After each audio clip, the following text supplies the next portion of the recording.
Welcome to Diffeezy Science. Before watching video, please take a moment to subscribe the channel and hit the bell icon so that whenever a new video is uploaded, you will be notified.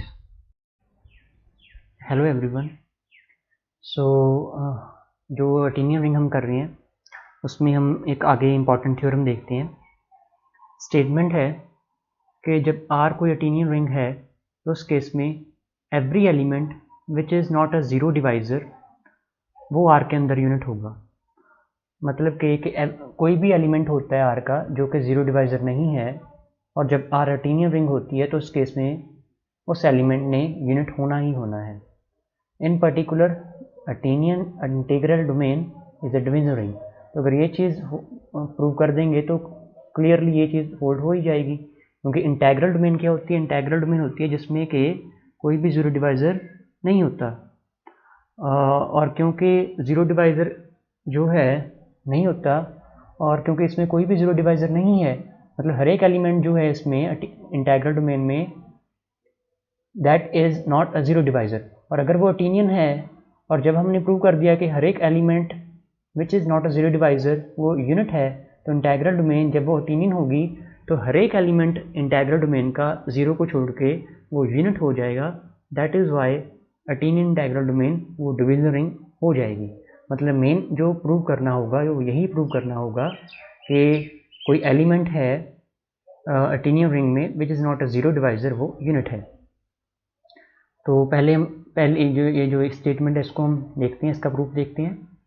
हम क्या करेंगे, एक element लेते हैं, कोई भी arbitrary element उठाया R का, ऐसा एलिमेंट उठाना है जो कि ज़ीरो डिवाइज़र नहीं है।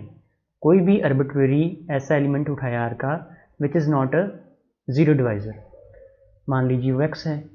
जब X ज़ीरो डिवाइज़र नहीं है तो इस बात की गारंटी है कि X की पावर R, कोई भी पावर R करेंगे तो वो भी ज़ीरो डिवाइज़र नहीं हो सकती और any R belongs to N.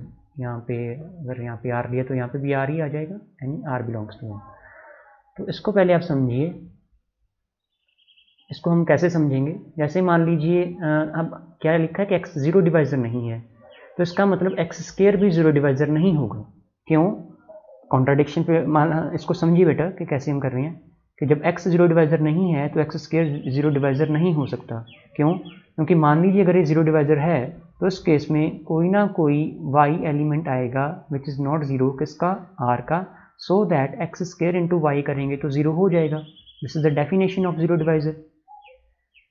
और जब ये चीज़ होगी तो x हम अलग कर देंगे, x y कर देंगे, this must be equal to zero. पर क्योंकि x ज़ीरो डिवाइज़र नहीं है और x को जब x y से लिखते हैं वो ज़ीरो है, this means x y zero होना चाहिए। क्योंकि आप समझते हैं x अगर ज़ीरो डिवाइज़र होता, x ज़ीरो डिवाइज़र होता, x ज़ीरो डिवाइज़र नहीं है, इसका मतलब क्या है कि कोई भी ऐसा नॉन ज़ीरो एलिमेंट नहीं है जिसको कि x से मल्टीप्लाई करें और ज़ीरो आ जाए। मतलब कि x को जब भी किसी और एलिमेंट से मल्टीप्लाई करेंगे और ज़ीरो आता है, इसका मतलब वो एलिमेंट खुद भी ज़ीरो होगा बाय डेफिनेशन, क्योंकि x ज़ीरो डिवाइज़र नहीं है। और ये चीज़ हमारे पास आई x y ज़ीरो। अब क्योंकि x फिर से वही लॉजिक हमने लगाना है, x ज़ीरो डिवाइज़र नहीं है लेकिन x इंटू वाई करते हैं तो ज़ीरो आता है। दिस मीन्स ये जो दूसरा एलिमेंट y है वो पक्का ज़ीरो होगा, which is a contradiction to this assumption के जो y ज़ीरो नहीं हम लेके चले हैं, तो इसका मतलब x स्क्वायर भी ज़ीरो डिवाइज़र नहीं हो सकता।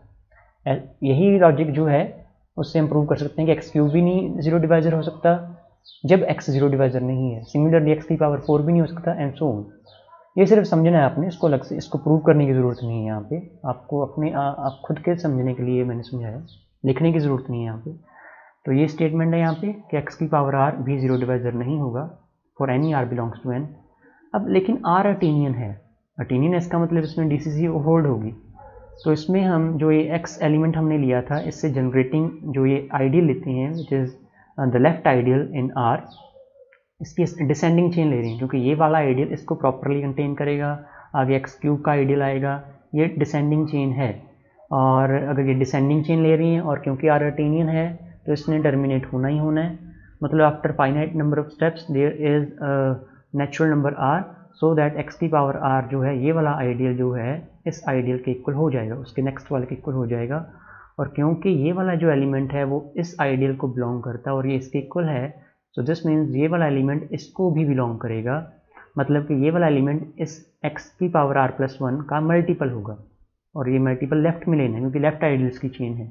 सो हमारे पास आ गया ये एक्सप्रेशन आ गया, इसमें x की पावर r हम जो है ये इसको लेफ्ट हैंड साइड पे लेके आए तो ये वाला एक्सप्रेशन आया, और इसमें हम ये इसके यहाँ पे कुछ भी नहीं है, यहाँ पे x की पावर r इंटू 1 तो है, अगर कुछ भी नहीं है तो सिर्फ समझना आपने, यहाँ पे 1 तो है, यहाँ पे इसके साथ 1 तो है, और यहाँ सॉरी इसको आप लेफ्ट साइड में देखो, 1 को लेफ्ट में लो या राइट में लो उससे कोई फ़र्क नहीं पड़ता, तो 1 इंटू एक्स की पावर r है, तो यहाँ से 1 कॉमन लिया, इस एक्सप्रेशन में से yx कॉमन लिया, क्योंकि ये एक्सप्रेशन एक्चुअल में हम इसको लिख सकते हैं yx इंटू एक्स की पावर r इस तरीके से, तो लेफ्ट में yx कॉमन लिया, तो 1 माइनस yx हमारे पास कॉमन आ गया इंटू x की power r is equal to 0।